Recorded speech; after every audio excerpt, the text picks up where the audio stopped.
नमस्कार, Haribhoomi news bulletin में आपका स्वागत है। आइए अब नजर डालते हैं आज की प्रमुख खबरों पर। सबसे पहले बात करते हैं तमिलनाडु की। यहाँ पलपरई की पहाड़ियों में एक दर्दनाक सड़क हादसे में 9 पर्यटकों की मौत हो गई। केरल के पेरिथलमन्ना से आए 13 पर्यटकों को ले जा रहा टेम्पो ट्रेवलर अनियंत्रित होकर गहरी खाई में जा गिरा। ये भीषण हादसा उस वक्त हुआ जब वाहन में 13वें हेयर पिन मोड़ को पार कर रहा था। तभी अचानक संतुलन बिगड़ने से गाड़ी सीधे फिसलकर 9वें मोड़ तक पहुंच गई। इस दुखद घटना में एक पुरुष और 8 महिलाओं सहित कुल 9 लोगों की मौके पर ही मौत हो गई, जबकि 4 अन्य गंभीर रूप से घायल हैं। घायलों की नाजुक स्थिति को देखते हुए उन्हें पोल्लाची के सरकारी अस्पताल में भर्ती कराया गया है। प्रधानमंत्री नरेंद्र मोदी और केरल के मुख्यमंत्री पिनराई विजयन ने इस दुर्घटना पर गहरा शोक व्यक्त किया है। अगली खबर महाराष्ट्र से। पुणे इंटरनेशनल एयरपोर्ट पर रात में भारतीय वायुसेना के लड़ाकू विमान की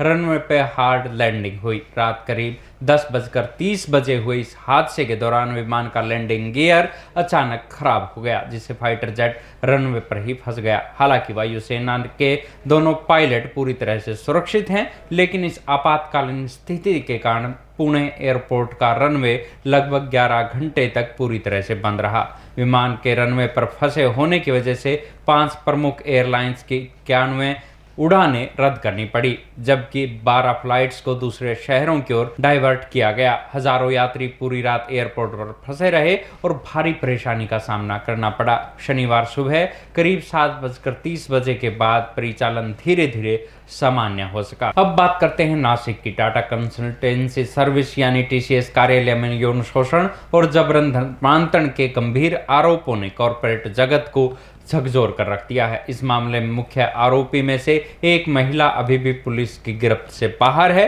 पुलिस की तीनों टीमें लगातार छापेमारी कर रही है, लेकिन उनका फोन बंद है और घर पर ताला लटका मिला है। हालांकि महिला के परिवार का दावा है कि उसने अग्रिम जमानत के लिए अदालत का दरवाजा भी खटखटाया है। वहीं पूरे प्रकरण में टीसीएस ने अपने आंतरिक जांच के हवाले से एक महत्वपूर्ण बयान जारी किया है। कंपनी के अनुसार किसी भी पीड़ित महिला कर्मचारी ने आधिकारिक तौर पर शिकायत दर्ज नहीं कराई थी। वर्तमान में पुलिस ने अब तक कुल 9 एफआईआर दर्ज की है। मामले की संवेदनशीलता को देखते हुए एक 4 सदस्यीय उच्च स्तरीय जांच पैनल का गठन किया गया है, जो इस पूरे नेटवर्क और कंपनी की कार्य प्रणाली की बारीकी से जांच करेगा। अब बात करते हैं आतंकी नेटवर्क की। दिल्ली पुलिस की स्पेशल सेल ने एक बड़े ऑपरेशन में आतंकी हमले की भीषण साजिश को विफल कर 4 कट्टरपंथी युवकों को गिरफ्तार किया है। ये गिरफ्तारियां महाराष्ट्र, ओडिशा और बिहार में की गई है। पुलिस के मुताबिक ये मॉड्यूल गजवाए हिंद और खुरासान से लश्कर जैसी खतरनाक विचारधाराओं से प्रभावित था। इनके निशाने पर अयोध्या का राम मंदिर, संसद भवन और महत्वपूर्ण सैन्य ठिकाने थे। जांच में चौंकाने वाला खुलासा हुआ है कि आरोपी खिलौना कार के सर्किट का इस्तेमाल कर रिमोट कंट्रोल आईईडी तैयार कर रहे थे। गिरफ्तार आरोपियों में से एक ने लाल किले की रैकी भी की थी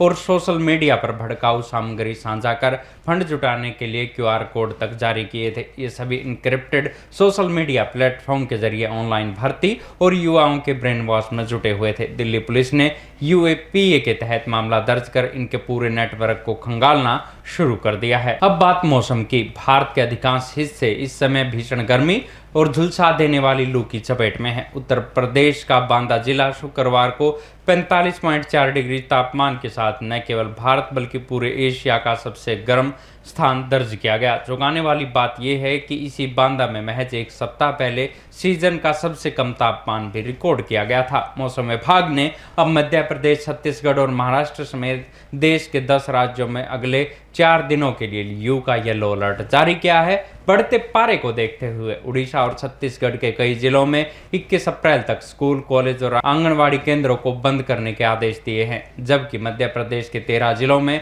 स्कूल के समय में बदलाव किया गया है। जहां एक और उत्तर भारत के कुछ राज्यों में हल्की बारिश ने आंशिक राहत दी है, वहीं दक्षिण और तटीय क्षेत्रों में उमस भरी गर्मी ने लोगों का जीना मुहाल कर दिया है। दूसरी ओर पहाड़ी राज्यों जैसे जम्मू कश्मीर और हिमाचल में बर्फबारी का दौर जारी है, जो देश के बदलते मौसम के मिजाज की एक विरोधाभासी तस्वीर पेश कर रहा है। अब बात करते हैं चार धाम यात्रा की। उत्तराखंड की विश्व प्रसिद्ध चार धाम यात्रा का आज शनिवार से विधिवत शुभारंभ हो गया है। मुख्यमंत्री पुष्कर सिंह धामी ने ऋषिकेश से 10 बसों को हरी झंडी दिखाकर यमुनोत्री और गंगोत्री धाम के लिए रवाना किया। अक्षय तृतीया के पावन अवसर पर 19 अप्रैल को यमुनोत्री और गंगोत्री के कपाट खुलते ही श्रद्धालु दर्शन कर सकेंगे। इस वर्ष यात्रा को लेकर श्रद्धालुओं में भारी उत्साह है। अब तक 18.25 लाख से अधिक श्रद्धालु अपना ऑनलाइन पंजीकरण करा चुके हैं। प्रशासन ने यात्रियों की सुविधा के लिए ऋषिकेश और हरिद्वार में ऑफलाइन रजिस्ट्रेशन काउंटर भी शुरू कर दिए हैं। यात्रा को सुगम और सुरक्षित बनाने के लिए इस बार कड़े नियम लागू किए गए हैं, जिसमें केदारनाथ के गर्भगृह में फूल जल चढ़ाने पर रोक और यात्रा मार्ग पर वाहनों के संचालन के लिए रात 10 बजे तक की समय सीमा निर्धारित की गई है। साथ ही स्वास्थ्य जांच और आपदा प्रबंधन के लिए पुख्ता इंतजाम किए गए हैं, ताकि हिमालय की दुर्गम चोटियों पर स्थित इन धामों की यात्रा निर्बाध रूप से संपन्न होती रहे। ऐसी ही खबरों से जुड़े रहने के लिए देखते रहिए हरिभूमि टीवी। और अधिक खबरों को विस्तार से जानना है तो हरिभूमि अखबार पढ़ें या हरिभूमि की वेबसाइट पर जाएं।